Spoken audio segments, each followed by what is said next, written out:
Hello everyone. इस video में हम लोग यूपी पीजीटी केमिस्ट्री के पीवाईक्यू सॉल्व करने वाले हैं, जिसमें आज हमारा पहला टॉपिक है और हेट्रोसाइक्लिक केमिस्ट्री हमने पिक किया है। तो heterocyclic chemistry along with polycyclic compound जैसे कि नेपथलीन एंथ्रासीन को भी यहाँ पे कवर किया गया है, क्योंकि ये दोनों साथ ही पढ़े जाते हैं। हेट्रोसाइक्लिक केमिस्ट्री बहुत इंपॉर्टेंट टॉपिक है यूपी पीजीटी के लिए, क्योंकि यहाँ पे बिकॉज 2 से 3 क्वेश्चन हर बार यहाँ से देखने को मिलते हैं और थोड़ा सा टफ भी पड़ जाता है, क्योंकि ये ग्रेजुएशन लेवल का टॉपिक है। केवल एनसीईआरटी पढ़ने से हेट्रोसाइक्लिक केमिस्ट्री क्वेश्चन आप छू भी नहीं पाओगे। तो आइए वन बाई वन 24-25 पीवाई की टोटल है, उनको हम सॉल्व करेंगे और आपका ये टॉपिक अच्छी तरह कवर हो जाएगा। तो आइए स्टार्ट करते हैं।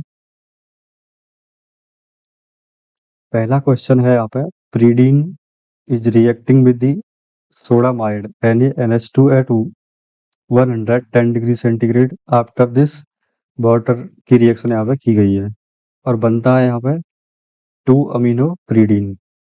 तो इसमें पूछा है रिएक्शन इज नॉन एज,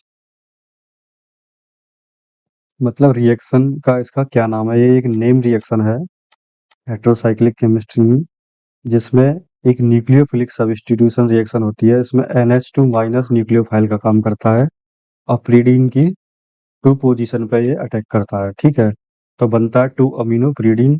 इस रिएक्शन का नाम है चीची बेबिन रिएक्शन। आप कुछ भी प्रोनाउंस कर सकते हो अपने अकॉर्डिंग। तो second option it will be correct answer. Next one is, ये यहाँ पे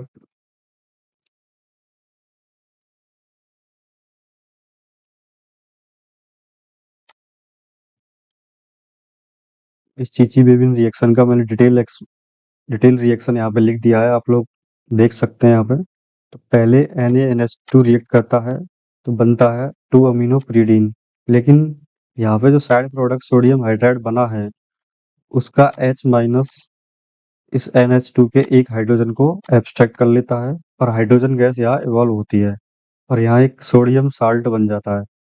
ये सोडियम साल्ट को फिर से NH2 में कन्वर्ट कराने के लिए हम लोग वाटर से रिएक्शन कराते हैं, तो ये 2-अमीनो प्रीडीन में वापस कन्वर्ट हो जाता है।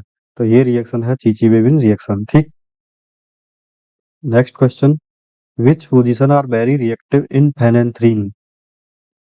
तो फेनेंथ्रीन का जो स्ट्रक्चर होता है कुछ इस तरह से दिखता है, जिनमें नंबरिंग इस तरह से की जाती है 1 2 3 4 5 6 7 8 9 और 10। तो जो ये 9 और 10 पोजीशन है, ये सबसे ज्यादा रिएक्टिव पोजीशन होती है। ठीक, now I will talk about next question. In the three heterocyclic compound, for example, furan, pyrrole, thiophene, the order of aromaticity is। तो एरोमेटिसिटी का ऑर्डर होता है, सबसे ज्यादा एरोमेटिक होती है थायोफीन। इसका स्ट्रक्चर कुछ इस तरह से होता है, थायोफीन है ये। इससे कम एरोमेटिक होती है पाइरोल। पाइरोल भी एक पेन 5 मेंबर्ड रिंग होती है और इस तरह से ये दिखती है। और इससे कम एरोमेटिसिटी होती है फ्यूरॉल की। तो फ्यूरान कंपाउंड ही एक 5 मेंबर्ड रिंग है। आप गैस कर सकते हैं कि ऑक्सी, ये दो, हर एक रिंग में यहाँ पे 2 पाई बॉन्ड हैं, लेकिन रिंग के एरोमेटिक होने के लिए जरूरी है कि कॉन्जुगेशन में 2 पाई इलेक्ट्रॉन और आने चाहिए। पाई इलेक्ट्रॉन तो 4 ही है, तो यहाँ पे जो ऑक्सीजन हेट्रोसाइक्लिक जो एटम है, इन पर हमारे sorry, अ,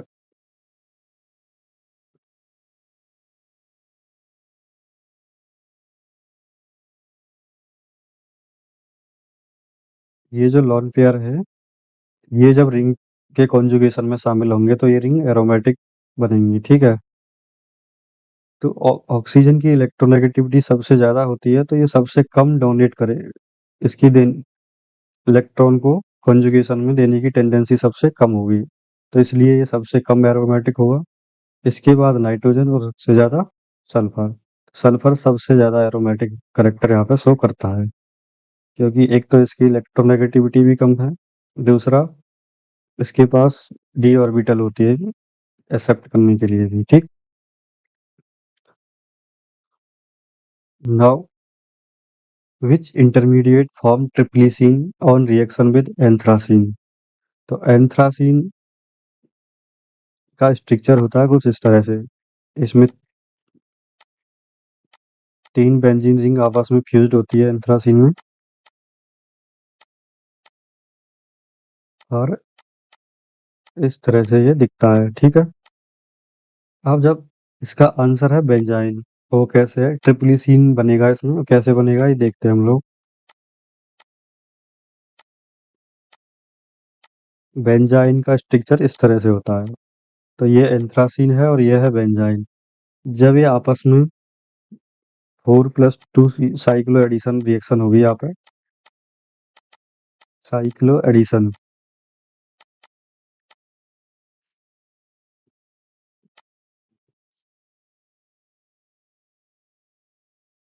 तो यहाँ पे ये जो पाई बॉन्ड हैं 9-10 पोजीशन वाले, ये डाई इनका काम करते हैं, और बेंजाइन का ये दूसरा वाला पाई बॉन्ड, ये डाई इनोफाइल का काम करेगा, ठीक है। तो ये आपस में जब इनका 4+2 साइक्लो एडिशन रिएक्शन होगा, तो कुछ इस तरह से यहाँ पे देखने को मिलेगा ये। तो प्रोडक्ट ट्रिप्लीसीन कैसा दिखेगा, आइए बनाते हैं इसको थोड़ा अच्छे से।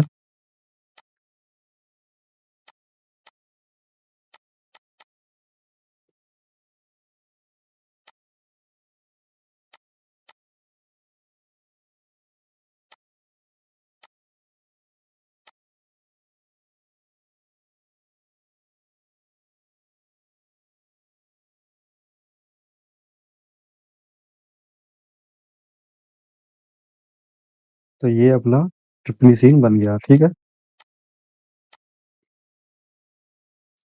तो यहाँ पे करेक्ट आंसर था अपना बेंजाइन। ये बेंजाइन का स्ट्रक्चर होता है जिसमें एक जगह पर 2 पाई बॉन्ड देखने को मिलते हैं, ठीक है। Next, identify the product of the following reaction. तो ये एल्प्स रिएक्शन दी गई है यहाँ पे, जो कि एंथ्रासीन बनाने का एक मेथड होता है, ठीक है। एल्प्स रिएक्शन में क्या होता है, ये हम लोग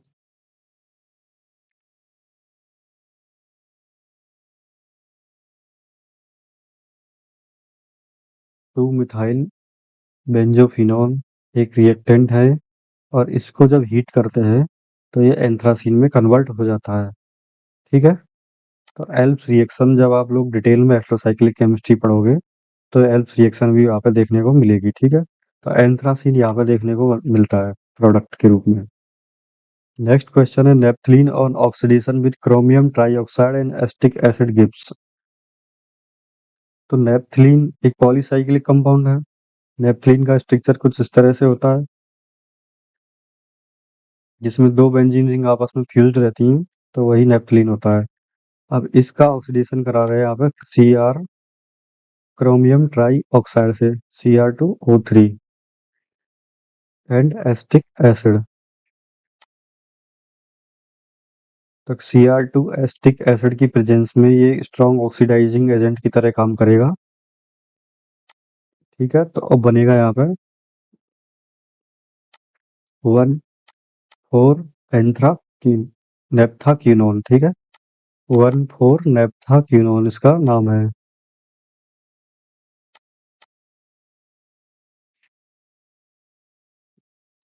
नेपथलीन का ऑक्सीडेशन जब आप डिटेल में पढ़ेंगे तो आप पाएंगे कि बहुत अलग अलग ऑक्सीडाइजिंग स्पीसीज की प्रेजेंस में अलग अलग प्रोडक्ट यहाँ पे देखने को मिलते हैं। नेक्स्ट स्लाइड में मैं आपको दिखाता हूँ कुछ इस तरह से।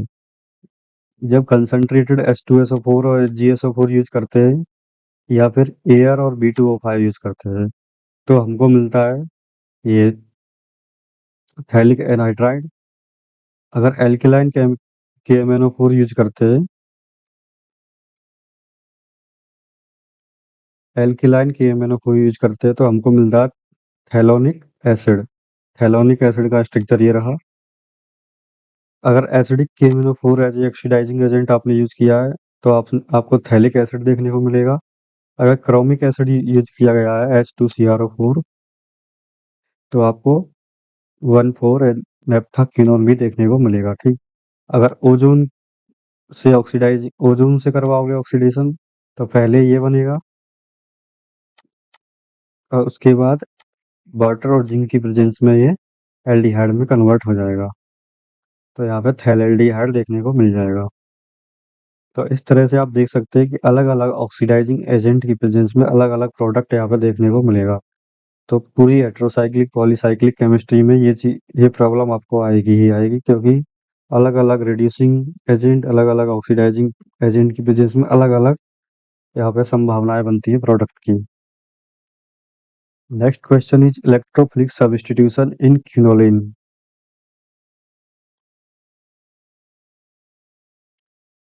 Electrophilic substitution in quinoline takes place preferentially at which position? तो क्विनोलिन का स्ट्रक्चर ये है जिसमें एक बेंजीन रिंग एक प्रीडीन रिंग आपस में फ्यूज है। नाइट्रोजन एटम को हम लोग 1 नंबर देते हैं, 1 2 3 4 5 6 7 8। तो नंबरिंग यहाँ पे देख सकते हैं किस तरह से की गई है, और 5 और 8 पोजीशन जो होती हैं वो इलेक्ट्रोफिलिक अटैक के लिए प्रॉन होती हैं। ठीक है, तो इलेक्ट्रोफिलिक अटैक होता है 5वीं और 8वीं पोजीशन पे। 5 तो ऑप्शन में है नहीं, और 5 और 8 में से दोनों ही अगर ऑप्शन में होते भी तो 8 यहाँ पे ज़्यादा प्रीफर की जाती है इलेक्ट्रोफिलिक अटैक के लिए। उसके बाद आती है 5th पोजीशन। ठीक है, तो 8 और 5 दोनों ऑप्शन में होते तो आपको 8 लिखना था, अगर सिर्फ 5 आता तो आप 5 भी सही ऑप्शन मार्क कर सकते थे। ठीक, next question, indicate the product P in the following reaction. यहाँ पे आपको नेपथलीन का रिडक्शन किया गया है और सोडियम और एथेनॉल यहाँ पर रिड्यूसिंग एजेंट यहाँ पे यूज किया गया है, सोडियम इन एथेनॉल। तो यहाँ प्रोडक्ट बनता है 1,4 डायलिन या 1,4 डाईहाइड्रो नेपथलीन। ठीक है, तो option A will be correct answer. Next question is which one of the following undergoes the Diels Alder reaction. तो डाइएल-सेल्डर रिएक्शन यहाँ पे ऑप्शन है पाइरॉल, फ्यूरान, pyridine, थायोफीन। तो डाइएल-सेल्डर रिएक्शन जो होती है तो वो करेक्टरिस्टिक है डाइईन कॉन्जुगेटेड डाइईन की। ठीक है, प्लस एक एल्कीन होगा, तो ये डाइईनोफाइल की तरह काम करेगा। एल्कीन जो होता है, और जो डाइईन जो होती है कॉन्जुगेटेड डाइईन, वो यहाँ पे डाइईन का काम करती है। ठीक, तो 4+2 साइकिल एडिशन रिएक्शन होती है। ठीक है, तो यहाँ पे ऑप्शन दिए गए हैं थायोफीन, पाइरॉल, फ्यूरान और प्रीडीन।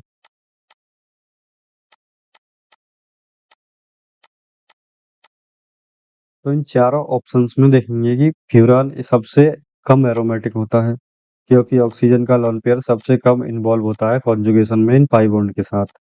तो फ्यूरॉन के जो पाई बॉन्ड हैं दोनों, वो ज़्यादा इंटैक्ट रहेंगे इन कंपैरिजन टू थायोफीन, पाइरॉल और प्रीडीन के, क्योंकि ये कॉन्जुगेशन में है तो ये पूरी तरह से पाई डबल बॉन्ड नहीं है, ये पार्शियल डबल बॉन्ड हो जाएंगे ड्यू टू कॉन्जुगेशन।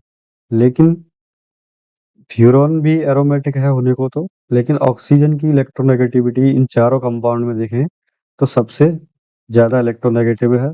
इसलिए जो ऑक्सीजन के लोन पेयर है कॉन्जुगेशन में सबसे कम जाएंगे, तो इसका एरोमेटिक करेक्टर भी सबसे कम होगा। अगर एरोमेटिक ये सबसे कम है इन चारों ऑप्शन में, तो इसके दोनों जो कॉन्जुगेटेड डबल बॉन्ड है फ्यूरॉन के, वो एरोमेटिसिटी में,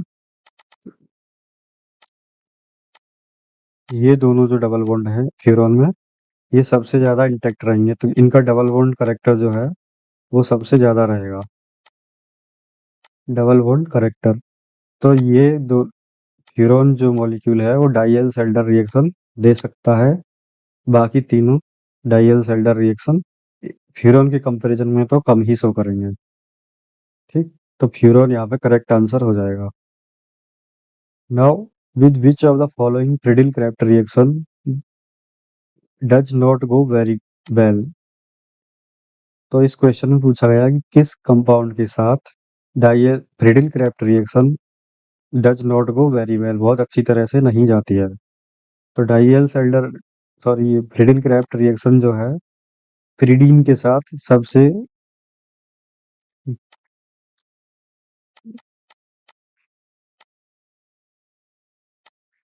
तो फ्रीडीन इसका करेक्ट आंसर होगा। फ्रीडीन के साथ ये फ्रीडिल क्राफ्ट रिएक्शन है वो अच्छी तरह से नहीं हो पाती है, क्योंकि पाइरोल, अब तो आप लोगों को स्ट्रक्चर इनकी याद हो ही गई होंगी। Pyrrole, thiophene, pyridine and furan.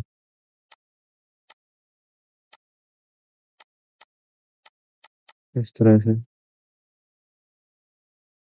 तो फ्रीडल क्राफ्ट रिएक्शन में होता क्या है, हम लोग एल्किल हैलाइड यूज करते हैं या एसिल हैलाइड यूज करते हैं, प्लस एक लुईस एसिड यूज करते हैं LCl3 जैसे कि। और ये pyridine के पास जो लोन पेयर होता है ये रिंग के कॉन्जुगेशन में शामिल नहीं होता है, ये फुली अवेलेबल होता है किसी एज ए न्यूक्लियोफाइल काम करने के लिए। तो AlCl3 यहाँ पे लुईस एसिड हो गया, क्योंकि इसके पास एम्प्टी d ऑर्बिटल हैं। ठीक है, तो ये यहाँ पे प्रीडीन के साथ प्रीडीनियम साल्ट बना लेता है AlCl3 एन प्लस। तो ये जो सॉल्ट यहाँ पे बना है, नाइट्रोजन का लॉन पेयर यूज हो गया, पॉजिटिव चार्ज आ गया, ये आगे इस रिंग को कर देता है डीएक्टिवेट इलेक्ट्रोफिलिक अटैक के लिए। ठीक है, डीएक्टिवेट हो जाएगी रिंग, तो यहाँ पे फर्दर रिएक्शन नहीं जाती है।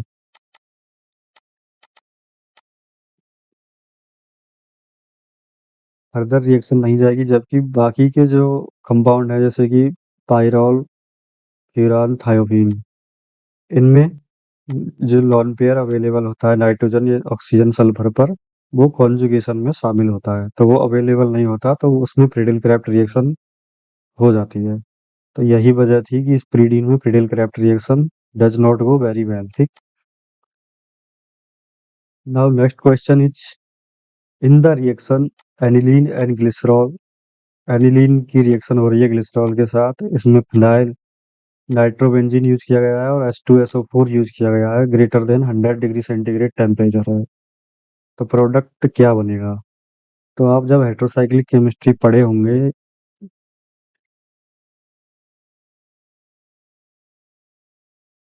हेट्रोसाइक्लिक केमिस्ट्री में आपको जब क्यूनोलिन कंपाउंड जब आप पढ़ेंगे, क्यूनोलिन का स्ट्रक्चर यहाँ स्क्रीन पे है, ये है क्यूनोलिन। ठीक है,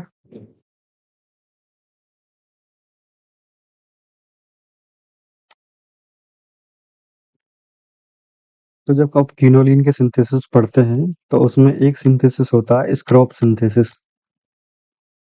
तो ये वही सिंथेसिस है, स्क्रॉप सिंथेसिस, जो आपसे इस क्वेश्चन में पूछा गया है। इसमें एनिलीन यूज की जाती है और ग्लिसरॉल की जाती है, और ग्लिसरॉल फर्दर कन्वर्ट हो जाता है एक्रेल्डिहाइड में, और एक्रेल्डिहाइड तब एनिलीन के साथ रिएक्ट करता है कुछ इस तरह से, और एनिलीन का जो लोन पेयर है वो इस डबल बॉन्ड पर अटैक करता है, और ये फर्दर कुछ इस तरह से प्रोडक्ट में कन्वर्ट होता है। ठीक, आप देख सकते हैं मैकेनिज्म को, यहाँ पर डिटेल में दी गई है यहाँ पर। तो इस क्रॉप सिंथेसिस से यहाँ पे प्रोडक्ट बना है आपका क्विनोलिन, फाइनल प्रोडक्ट क्विनोलिन है। Next question is product of Bischler Napieralski reaction synthesis is. तो ये नीम रिएक्शन भी आपको आइसोक्विनोलिन के सिंथेसिस में आप देखेंगे आइसोक्विनोलिन इसका करेक्ट आंसर होगा। इसमें क्या है कि बीटा फिनाइल इथाइलिन अमाइड, ये ये अल्फा पोजीशन है, ये बीटा पोजीशन है, तो बीटा पोजीशन पर फिनाइल ग्रुप जुड़ा हुआ है, तो बीटा फिनाइल, ये इथाइलिन, और ये अमाइड पूरा, ये वाला जो है पार्ट ये है अमाइड।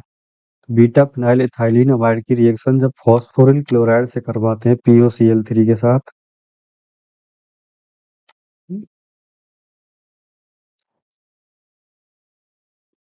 तो हमको देखने को प्रोडक्ट में मिलता है आइसोक्विनोलिन, ठीक है।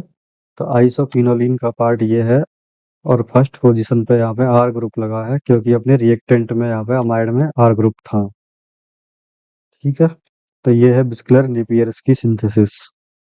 Next, basic strength order of pyridine isoquinoline quinoline is given as. Pyridine जो है उसका स्ट्रक्चर कुछ इस तरह से होगा। क्विनोलिन का अभी हमने देखा था सिंथेसिस, उसमें एक बेंजीन रिंग पेरिडीन रिंग के साथ फ्यूज रहती है।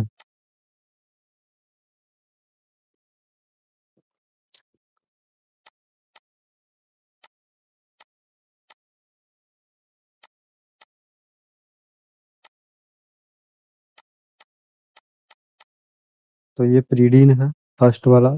सेकंड वाला यहाँ पे आइसोक्विनोलिन है, सॉरी क्विनोलिन,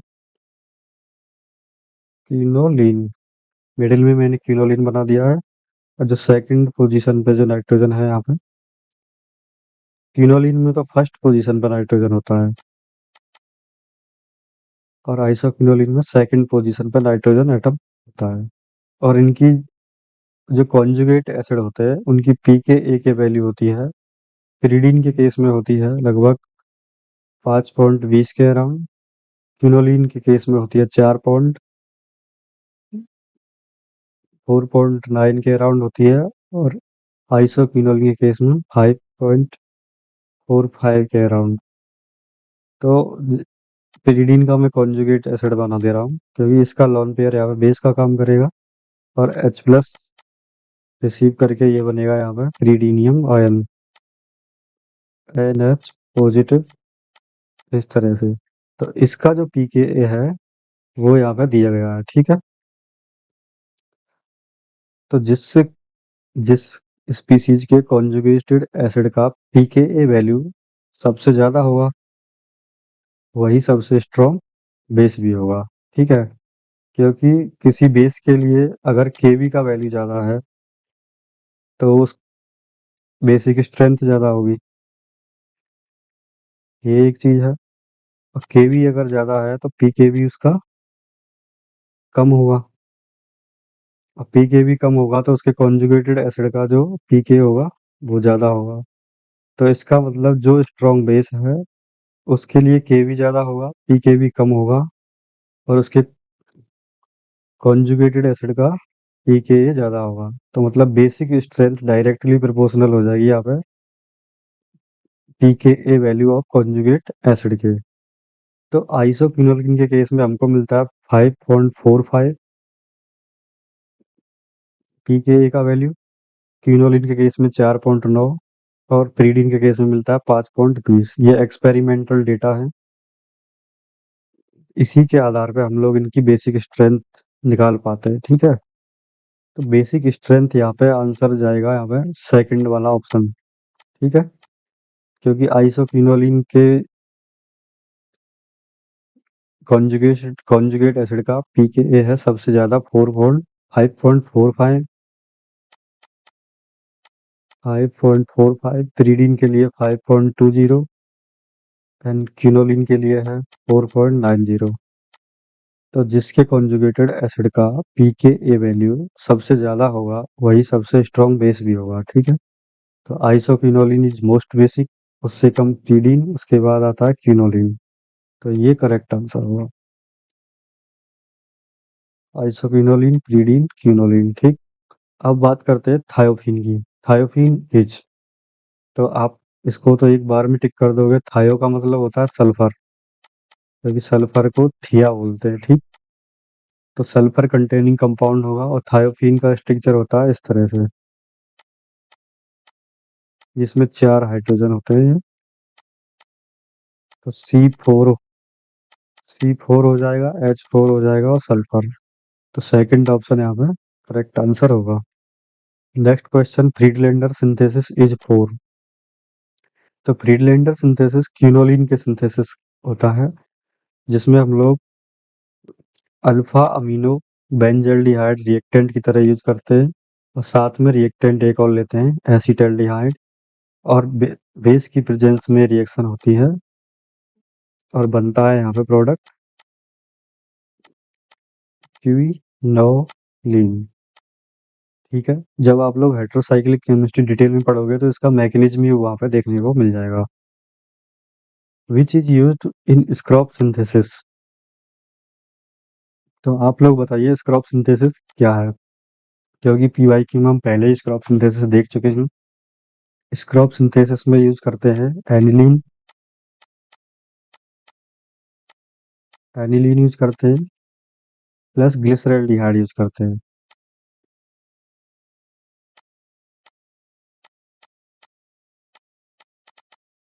और ग्लिसरॉल यूज करते हैं, एनिलीन, ग्लिसरॉल, नाइट्रोबेंजीन यूज करते हैं। नाइट्रोबेंजीन स्क्रॉप सिंथेसिस में ऑक्सीडाइजिंग एजेंट का काम करता है। लास्ट स्टेप में ऑक्सीडाइजिंग एजेंट, साथ में होता है कंसंट्रेटेड H2SO4 और फेरस सल्फेट। तो ये टोटल 5 स्पीसीज है जो स्क्रॉप सिंथेसिस में यूज की जाती हैं। नाइट्रोबेंजीन ऑक्सीडाइजिंग एजेंट होता है और ग्लिसरॉल जो है एक्रेल्डिहाइड का सोर्स होता है, बनता है। और इसी की रिएक्शन एक्रेल्डिहाइड की रिएक्शन ही होती है एनिलीन के साथ, तो आगे यहाँ पर रिएक्शन प्रोसीड होती है। तो यहाँ करेक्ट ऑप्शन हो जाएगा ferrous sulphate. IUPAC IUPAC name of the following compound is. तो ये प्रीडीन का आईयूपीएसी नाम आपसे पूछा है। तो प्रीडीन में जो हेटेरो एटम है वो है एजा। एजा का मतलब नाइट्रोजन। और ये अनसैचुरेटेड साइक्लिक रिंग है, six membered. Six membered ring के लिए यूज होता है जो six membered nitrogen containing heterocyclic ring होती है, उसके लिए हम लोग सफिक्स यूज करते हैं आईएनई। तो एजा प्लस आईएनई यहाँ पे एजीन यहाँ पे बन के आता है। ए यहाँ से एलिमिनेट हो जाएगा क्योंकि ये आईएनई में ये बॉबल्स है। ठीक है, तो एजीन यहाँ पे देखने को मिलेगा। तो एजीन इज करेक्ट ऑप्शन में फॉर दिस क्वेश्चन। तो प्रीडीन का जो टेक्निकल टर्म में आईयूपीएसी नेम है, हेटेरोसाइक्लिक कंपाउंड के लिए जो सिस्टमैटिक नोमेनक्लेचर के नियम है उसके अकॉर्डिंग होता है एजेड यानी एजाइन। ठीक है। In the following compound order of basicity. तो आप देख सकते हैं कि first option, second, third, fourth. तो फोर्थ ऑप्शन में देख सकते हैं कि जो नाइट्रोजन पे लोन पेयर है वो इन्वॉल्व है कॉन्जुगेशन में। एरोमेटिसिटी तभी अ, ये पायरोल रिंग एरोमेटिक है। एरोमेटिक बनने के लिए इसको अपना लोन पेयर कॉन्जुगेशन में देना पड़ा है। तो ये बेसिक इस वजह से सबसे कम होगा। बाकी के 3 ऑप्शंस में जो नाइट्रोजन पे लोन पेयर है वो कॉन्जुगेशन में शामिल नहीं है। सेकंड ऑप्शन में नाइट्रोजन है sp2 हाइब्रिडाइज्ड और फर्स्ट और थर्ड है sp3। तो आप देख लेंगे कि इसमें कॉन्जुगेशन में है, बाकी 3 में कॉन्जुगेशन में नहीं है। तो ये तो हो गया सबसे कम बेसिक, क्योंकि अब कॉन्जुगेशन की वजह से ये एज ए बेस काम करने के लिए ये लोन पेयर अवेलेबल सबसे कम होगा, तो इसकी बेसिसिटी हो गई सबसे कम। तो फोर्थ की बेसिसिटी 2 ऑप्शन में सबसे कम है, थर्ड और फोर्थ में। ठीक है। और अब देखते हैं sp, सेकंड ऑप्शन में sp2 नाइट्रोजन है और फर्स्ट और थर्ड में है sp3। तो फर्स्ट sp2 के कंपैरिजन में sp3 वाला लोन पेयर होगा, वो ज़्यादा अवेलेबल रहेगा देने के लिए, क्योंकि उसमें एक्स करेक्टर कम होगा। तो दे सकता है वो आसानी से एज कम्पेयर टू sp2। ठीक है। अब फर्स्ट और थर्ड में कौन ज़्यादा बेसिक होगा। तो फर्स्ट और थर्ड में सबसे ज़्यादा बेसिक होगा आपका फर्स्ट ऑप्शन, क्योंकि एक में ऑक्सीजन लगा है तो ऑक्सीजन अपनी तरफ कोशिश करेगा खींचने की इस लोन पेयर की चार्ज डेंसिटी को। तो फर्स्ट और थर्ड के कंपेयर करें तो फर्स्ट ज़्यादा बेसिक होगा सेकंड थर्ड के कंपैरिजन में, और थर्ड ज़्यादा बेसिक होगा एज कम्पेयर टू सेकंड, क्योंकि फर्स्ट और थर्ड है sp3 और थर्ड है sp2। और फोर्थ होगा यहाँ पे कॉन्जुगेशन में, तो इस वजह से ये लीस्ट बेसिक होगा। Least basic. और मोस्ट बेसिक यहाँ पे क्या हो गया, फर्स्ट वाला। जो फर्स्ट है इसका नाम होता है पाइपरीडीन। ठीक है।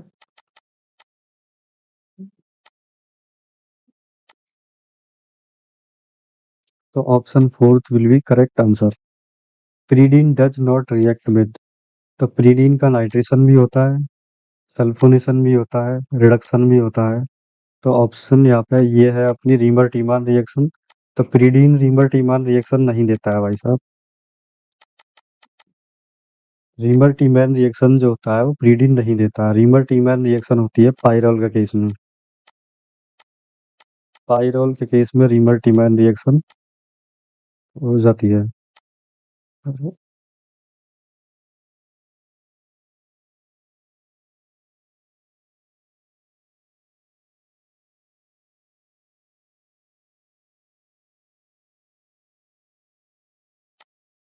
पायरॉल रीमर टीमैन रिएक्शन देता है CaCl3 KOH के साथ। तो 3 क्लोरोपिरीडीन यहाँ पे एक मेजर प्रोडक्ट बनता है। यहाँ पे आपको पायरॉल या इंडोल दिया होता तो उस केस में भी रीमर टीमान रिएक्शन हो जाती है, लेकिन उसमें भी मेजर प्रोडक्ट रिंग एक्सपेंशन वाला ही बनेगा, ना कि एल्डिहाइड वाला।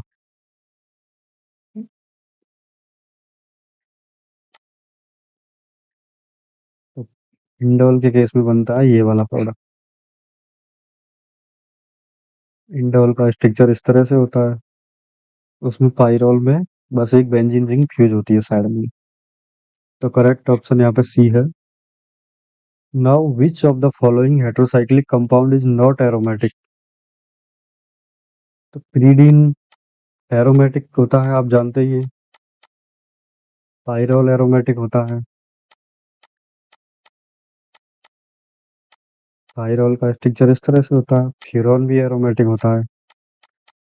और पाइपरीडीन जो है वो होता है कुछ इस तरह से। जब पिरीडीन का रिडक्शन कर देते हैं तो यहाँ पे पिप्रीडीन बनता है। पिरीडीन के रिडक्शन से पाइपरीडीन बनता है। ये एक साइक्लिक कंपाउंड होता है जिसमें सेट कोई डबल बॉन्ड नहीं होता है। ठीक है, सारे के सारे डबल बॉन्ड यहाँ पे रिड्यूस हो जाते हैं। तो ये पिपरीडीन है जो कि एरोमेटिक नहीं है, बाकी तीन एरोमेटिक कंपाउंड है। ठीक। Next question. Anthracene undergo oxidation with B2O5O2 at 500 degree centigrade to give. तो एंथ्रासीन का स्ट्रक्चर पहला पता होना चाहिए आपको। ये होता है जिसमें तीन बेंजीन रिंग आपस में जुड़ी हुई होती हैं,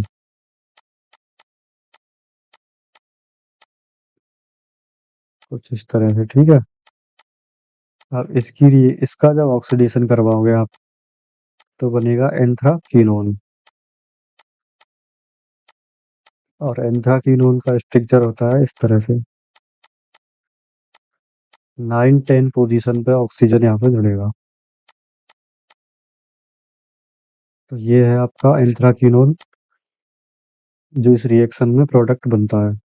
इन which of the following compound there are 10 pi electron. 10 pi electron कौन से कंपाउंड में होंगे। पाइरोल में तो 6 पाई इलेक्ट्रॉन होंगे। फ्यूरॉन में 6 होंगे। और थायोफिन में भी 6 होंगे। नेपथलीन में होते हैं 10, क्योंकि नेपथलीन में दो बेंजीन रिंग आपस में जुड़ी हुई होती हैं इस तरह से। तो इसमें 2, 4, 6, 8, 10 10 पाई इलेक्ट्रॉन यहाँ पर नेपथलीन में देखने को मिलते हैं। विच नेपथलीन when naphthalene is oxidized with sodium dichromate in and H2SO4 we get।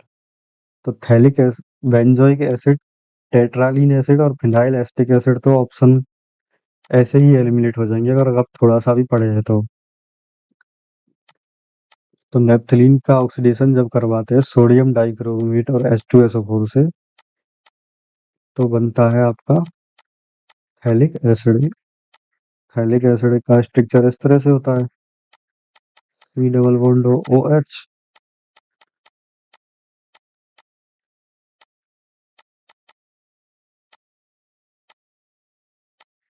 ये है थैलिक एसिड। नाउ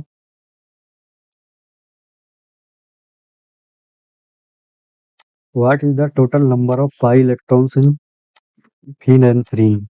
नैंथ्रीन में कितने पाई इलेक्ट्रॉन होते हैं? तो इसमें इसका स्ट्रक्चर आपको अगर पता है तो आप लोग फाइंड आउट कर पाएंगे कि कितने पाई इलेक्ट्रॉन इसमें होते हैं। तो फिनैंथ्रीन का स्ट्रक्चर इस तरह से होता है। इसमें 3 बेंजीन रिंग होती हैं, लेकिन थोड़ा अलग तरीके से ये जुड़ी हुई होती हैं, कुछ इस तरह से।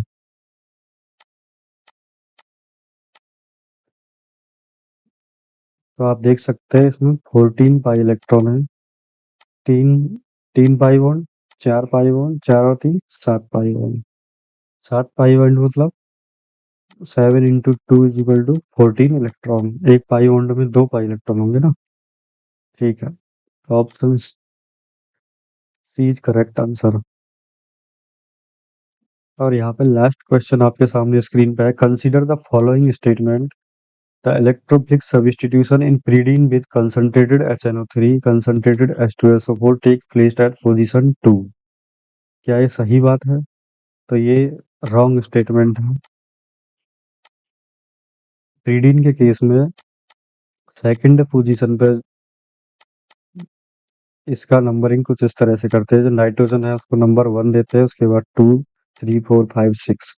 तो जो सेकंड पोजीशन है उस पर अटैक करता है न्यूक्लियोफाइल, सेकंड और फोर्थ। ठीक है, तो सेकंड ज़्यादा प्रीफरेबल होती है न्यूक्लियोफाइल के लिए। और थर्ड और या फिफ्थ 3/5 जो है 3 या 5 ये होती है इलेक्ट्रोफाइल के लिए। तो पहला स्टेटमेंट रॉन्ग है, फॉल्स स्टेटमेंट है। और सेकंड क्या है? In comparison to position 3 and position 4 substitution the intermediate carbocation और position 2 substitution is more stable. तो ये भी फॉल्स है। और कैसे है? तो मैं तीनों पोजीशन का 2 3 4 इनमें क्या इंटरमीडिएट कार्बोकैटायन बनेंगे और कितने उसका रेजोनेटिंग स्ट्रक्चर होगा, उसके बेसिस पर हम लोग निकालते हैं कि कौन ज़्यादा स्टेबल है। तो स्टेटमेंट तो ये दोनों गलत है, तो सेकंड ऑप्शन सही होगा यहाँ पे। और देखते हैं किस तरह से। तो ये है, अगर सेकंड पोजीशन पे इलेक्ट्रोफाइल अटैक करता है तो थर्ड पोजीशन पे बनेगा कार्बोकैटायन। तो उसकी 3 रेजोनेटिंग स्ट्रक्चर कुछ इस तरह से बनेंगे। तो इसमें आप देख सकते हैं कि ये वाली जो थर्ड वाली रेजोनेटिंग स्ट्रक्चर जो बनी है, इसमें नाइट्रोजन पे पॉजिटिव चार्ज है। इसी तरह से आप फोर्थ वाला जब देखोगे, जिसमें फोर्थ पोजीशन पे इलेक्ट्रोफाइल अटैक करता है, तो उसमें भी नाइट्रोजन पे एक में पॉजिटिव चार्ज आया है। रेजोनेटिंग स्ट्रक्चर तो तीनों ही केस में 3-3 बनती है, लेकिन सेकंड पोजीशन पे इलेक्ट्रोफाइल अटैक करेगा, फोर्थ पोजीशन पे इलेक्ट्रोफाइल अटैक करेगा। तो एक रेजोनेटिंग स्ट्रक्चर इन दोनों केस में ऐसी बनती है जिसमें नाइट्रोजन पे पॉजिटिव चार्ज है। तो इस वजह से ये स्टेबल कम होगी ये वाली स्ट्रक्चर। तो सेकंड और फोर्थ पोजीशन है इसीलिए इलेक्ट्रोफिलिक अटैक के लिए सूटेबल नहीं होती है। तो इलेक्ट्रोफाइल किस पोजीशन पे जाने की कोशिश करेगा? थर्ड पे या फिफ्थ पे। तो इसीलिए कहते हैं कि न्यूक्लियोफिलिक सब्स्टिट्यूशन सेकंड पोजीशन पर होगा ब्रीडिंग के केस में, और इलेक्ट्रोफिलिक होगा 3 या 5 पे। ठीक है, न्यूक्लियोफिलिक 2 4 6 पे आप कह सकते हैं। तो इस तरह से हेटेरोसाइक्लिक केमिस्ट्री के मैंने लगभग सारे क्वेश्चन यहाँ पे कवर कर लिए हैं। कोई क्वेश्चन अगर छूट गया हो तो आप लोग उसको कर लीजिएगा।